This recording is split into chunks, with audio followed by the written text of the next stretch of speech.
Je suis enseignante de français en collège et également formatrice depuis une bonne vingtaine d'années dans les domaines suivants: la grammaire, l'enseignement aussi des processus d'apprentissage, le français langue seconde et également la différenciation pédagogique. Ce livre s'adresse aux étudiants qui préparent le CAPES de lettres, aux enseignants stagiaires, aux néo-titulaires, aux contractuels également, mais aussi aux enseignants qui sont en exercice depuis déjà de nombreuses années et qui ont envie d'améliorer leur enseignement de la grammaire.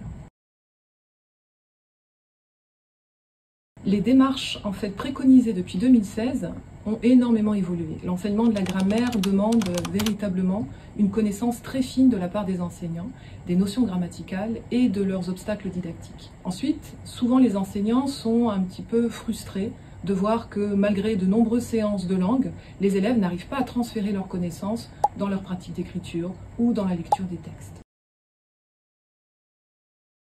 L'ouvrage explique, dès le second chapitre, comment optimiser l'enseignement-apprentissage de la grammaire. Et toutes les démarches qui sont présentées dans ce second chapitre seront illustrées ensuite dans les 16 autres chapitres consacrés chaque fois à une notion grammaticale.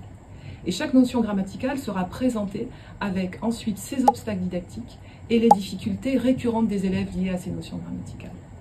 Je voudrais aussi souligner que la plupart de ces démarches s'appuient à chaque fois sur les dernières recherches en didactique, en sciences cognitives et également en linguistique. Le premier objectif, c'est de connaître les caractéristiques des notions grammaticales et leurs obstacles didactiques. Le second objectif est lié à la conception des séances. L'objectif, c'est vraiment de faciliter la conception des séances qui mobilisent la réflexivité des élèves. Le troisième objectif est en lien avec le transfert. Donc l'ouvrage va présenter des activités qui vont justement rendre possible ce transfert des apprentissages.